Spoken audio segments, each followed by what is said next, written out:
Minsan pa nga tinatanong natin kung may nakikinig pa ba, kahit ang Diyos.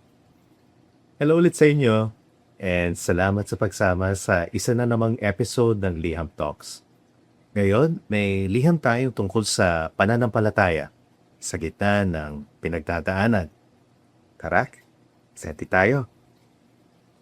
Marami sa atin ang dumadaan sa phase ng buhay na, pagod na, wala nang gana, or feeling mo hindi ka naiintindihan ng mga taong nakapalibot sa'yo, mga kaibigan mo, minsan pati ng pamilya mo. Minsan pa nga tinatanong natin kung may nakikinig pa ba, kahit ang Diyos.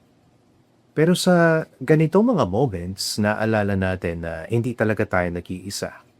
May paraan ng Diyos para abutin tayo. Can be through another person, through words, at sa mga hindi nating inaasahan ng mga situations. At hindi mo kailangan maging perpekto. Ang kailangan mo lang maging bukas, kahit, paunti-unti lang. Yung experience mo sa recollection, it actually reminded me of high school. Hello sa mga batchmates ko sa All-Ups, batch 96. For me, if you'll ask me, it's very powerful. Yung akala mong simpleng talk lang, pero may tumatama na sa puso mo.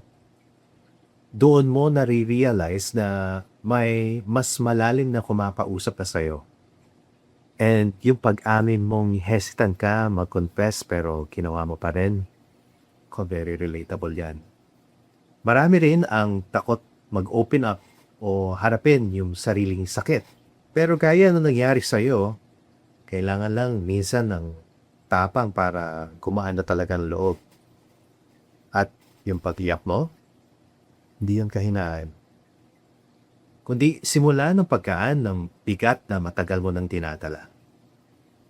At para sa'yo na nanonood ngayon, kung dumadaan ka sa mabigat ng phase ng buhay mo ngayon, sana malaman mo na may pag-asa pa. There's still hope. At darating din yung moment na mararamdaman mo ulit yung gaan, katulad ng naranasan ng ating letter sender.